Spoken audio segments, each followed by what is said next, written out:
Forgive me, but I think we're at a point when we have to ask why we're doing this again. Washingtonians must endure lectures about their unfitness for democracy from other people's representatives who confuse the act of seditious conspiracy with tourism and call the convicted assailants of American police officers political prisoners. If our colleagues choose to ignore the statehood petition of the people of Washington, there's not much we can do about that kind of moral indifference and contempt for other Americans' rights. At least spare everyone the Trumpian spectacle of blaming the victims for their own disenfranchisement and lack of fully comprehensive government. It's an insult to Washington, it's an embarrassment to Congress, and it's a shocking waste of time. I wonder if second-guessing the elected leadership of Washington, D.C. is really the most urgent priority for the U.S. Congress today.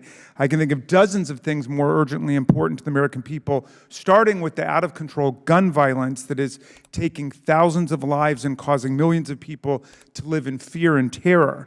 From Kentucky to Tennessee, from Georgia to California, we've had more mass shootings in 2023 than we've had days in the year so far. In other words, there's a gun massacre, not always with an AR-15, but often with an AR-15 every single day. And yet, assault weapons account for only 1% to 2% overall of firearm fatalities in America. The vast toll from gun violence and our Swiss cheese-like gun laws make America an absolute outlier among industrialized nations in the world. Did you know that there are countries whose foreign ministries have issued travel warnings to their citizens about the dangers of coming to America because of gun violence? Gun violence is now the leading cause of death for children under 18, surpassing car accidents, pediatric cancer, and contagious diseases. And yet, the Oversight Committee has not seen fit to call a single hearing on why these massacres are increasing in our country or how we can work together effectively across party lines to stop this bloodbath.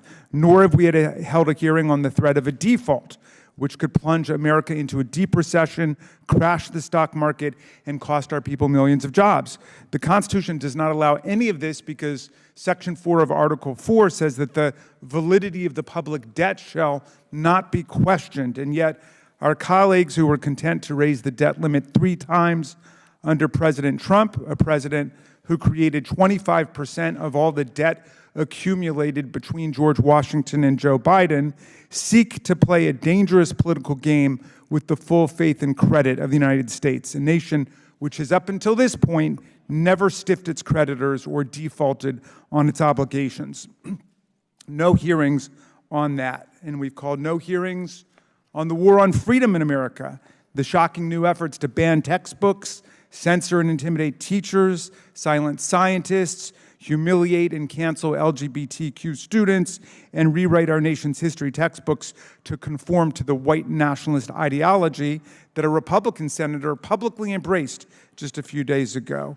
Nor have we held a hearing on how the Dobbs decision and the relentless attack on reproductive freedom is dramatically undermining the health care that millions of American women receive on everything from common miscarriages to ectopic pregnancies to postpartum hemorrhage to endometrial biopsy, all of whose treatments can involve misoprostol and mifepristone, which are suddenly being treated like criminal contraband across the country. Doesn't women's health warrant even a single hearing under these crisis conditions? And nor have we had a hearing on the assault on voting rights taking place. Instead, we've gathered today to hold a second hearing to micromanage the local affairs of Washington, D.C.